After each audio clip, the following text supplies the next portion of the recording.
Kıymetli misafirler, Bursa Peygamber Sevdalıları olarak düzenlediğimiz 6-8 Ekim ve Gazze programına hepiniz hoş geldiniz, sefalar getirdiniz.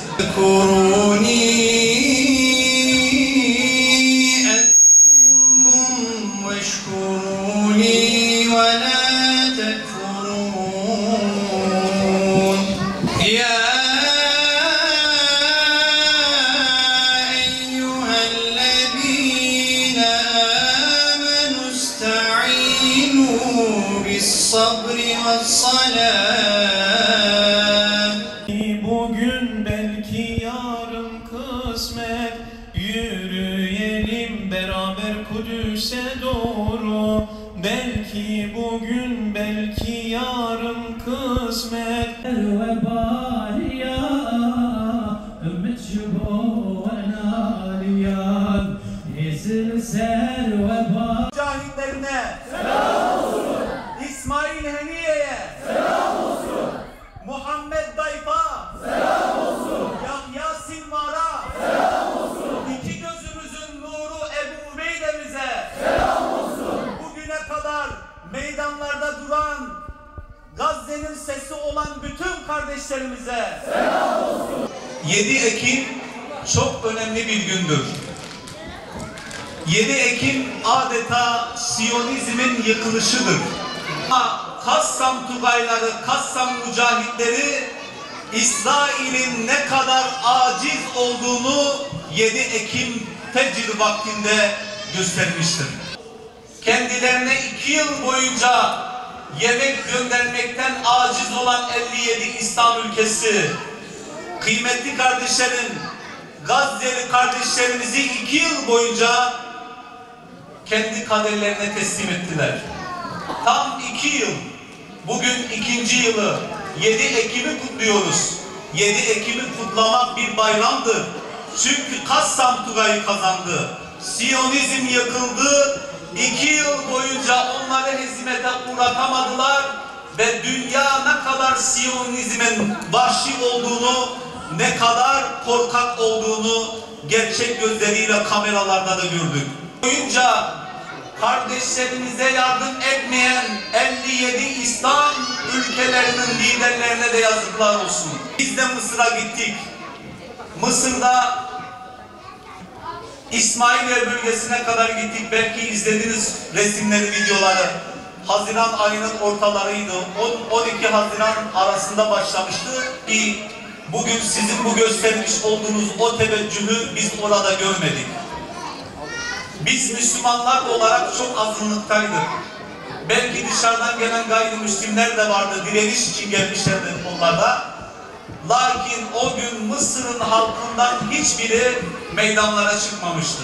Sumut filosu İsrail Siyonistleri tarafından engellendi, yakalandı, gönderildi. Ama bizim durumumuz çok farklıydı. Ağladık. Neden mi? Çünkü bizi döven bizdendi kıymetli kardeşlerim. Bizi dövenler, bizi taşlayanlar, bize su atanlar, bizi yakalayıp zırhlı araçların içerisine atanlar Müslüman kardeşlerimizdi. 6-8 Ekim'de kardeşlerimizi şehit eden zihniyet ile bugün Gazze'de on binlerce kardeşimizi şehit eden zihniyet aynı zihniyettir. Aralarında hiçbir fark yoktur. Sadece rengi, dili belki değişiyor olabilir. Ama zihniyet aynı zihniyet. Aynı zihniyetin ürünüdür. Ve bunlar bizim ülkelerimizde, bizim topraklarımızda yaşıyor. Yani İsrail dediğimiz şey, Siyonizm dediğimiz şey sadece Filistin'i işgal eden oradaki birkaç milyon insandan bahsetmiyoruz.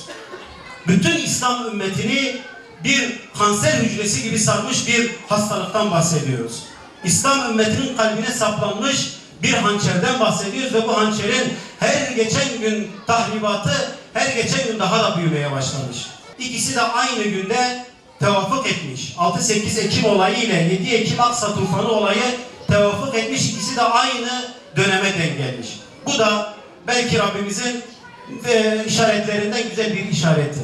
Bundan dolayı bu iki olayı birbirine bağlamak gerekiyor ve aynı mücadelenin yolcuları olduğumuzu, aynı mücadelenin dava adamları olduğumuzu ifade etmek gerekiyor.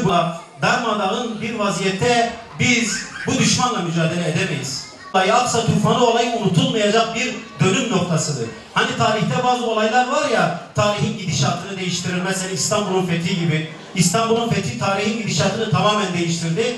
Aksa tufanı da bu tarihin bundan sonraki kısmının gidişatını tamamen değiştirdi. Niye? Çünkü onların kendi hesapları vardı. Tarihin gidişatında değişen bu dönüm noktasında kendimize biz bu işin neresindeyiz sorusunu net bir şekilde sormamız gerekiyor.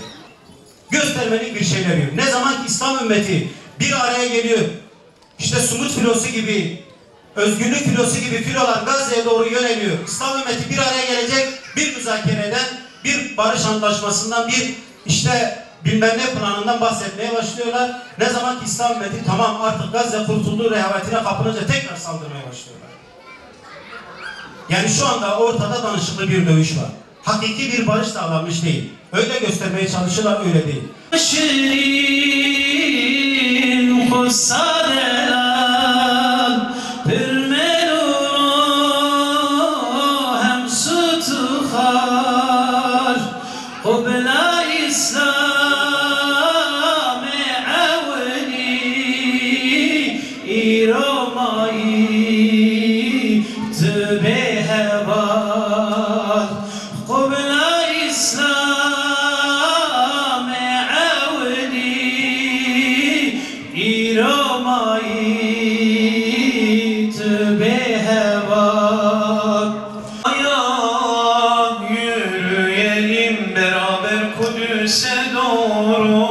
Kardeşlik neymiş görsün tüm dünya.